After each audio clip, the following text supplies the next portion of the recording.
Баршаңызға қайырлы күн достар. Сіздермен Лаура. Бүгін сіздерге барлығыңызға белгілі сельдь под шубой салатын жасайтын боламын. Бірақ селедканың орнына консервідегі шпротты қолданамын. Үй ішімізбен солай жегенді ұнатамыз. Сүйікті салатымның бірі болып келеді. Ең алдымен картоп, жұмыртқа, сәбіз және қызылшаны пісіріп аламыз. Содан кейін толықтай суытамыз. Енді салатымызды жасайтын боламыз. 2 картопты үлкен үккіштен өткіземіз.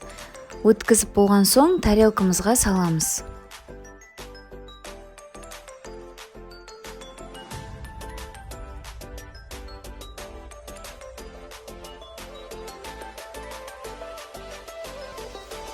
Мен осындай стакан алдым. Салатымыздың шамалы ерекше болу үшін. Тарелканың ортасына қойып, жан-жағына картопты салып шығамыз.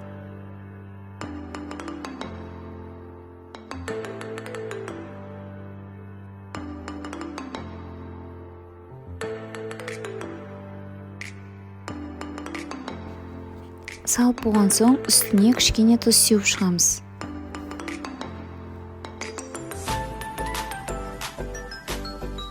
Одан кейін үстіне майонез жағып, барлығын тегістейміз.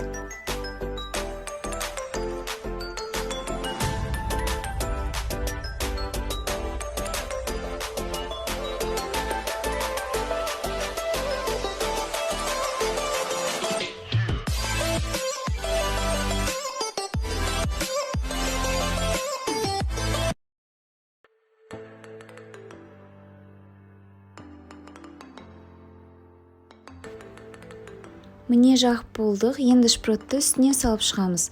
Мен осылайына шпротты сақтап алдым.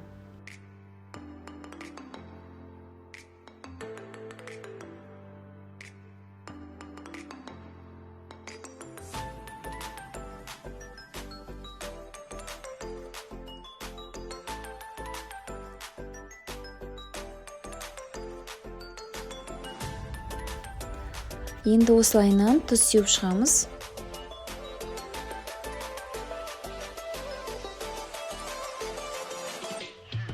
Одан кейін майонез жағып, тегістейтін боламыз.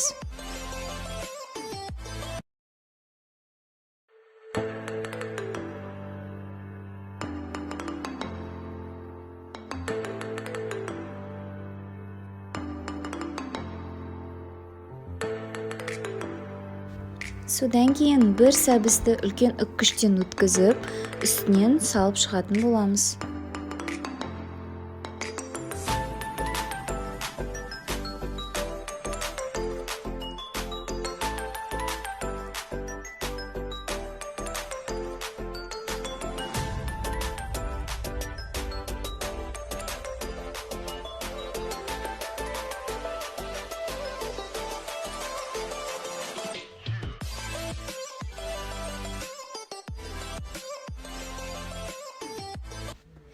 Оғанды тұз сеуіп, майонез жағып, тегістеп алатын боламыз.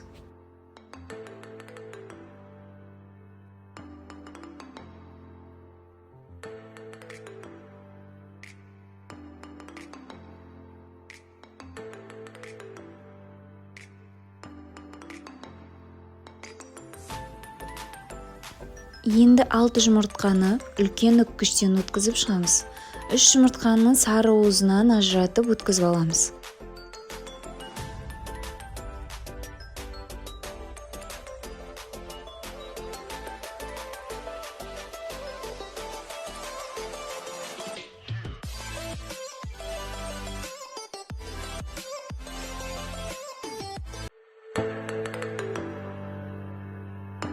Болғасын сәбіздің үстіне салып, кішкене тұз сеуіп, тағы да майонез жағып, тегістеп алатын боламыз.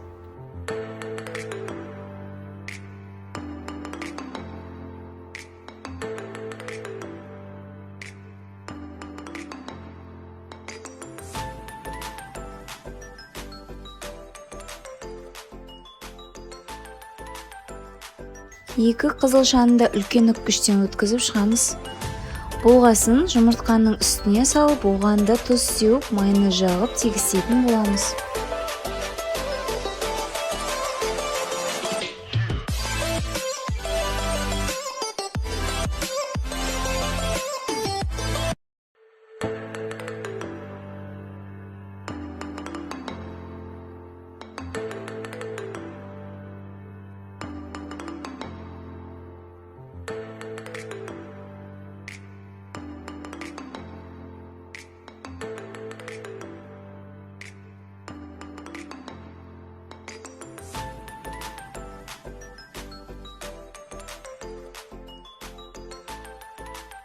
Соңынан жұмыртқаның сарысын ұсақ үккіштен өткізіп, қызылшаның үстіне осылайынан салып шығатын боламыз.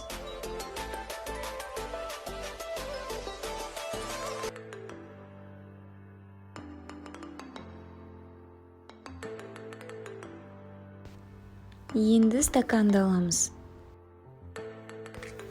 Мінеке, біздің салатымыз дайын болды. Бұл салатымыз әрбір дастарханда, жаңа жылдық дастарханда болатын салаттардың бір түрі. Енді дәмін көретін боламыз. Өте дәмді болып шығады. Міндетті түрде жасап көріңіздер. Видео соңына дейін көрсеңіздер, маған тіркеліп, лайк, комментарий қалдырып кетіңіздер. Қош, сау болыңыздар.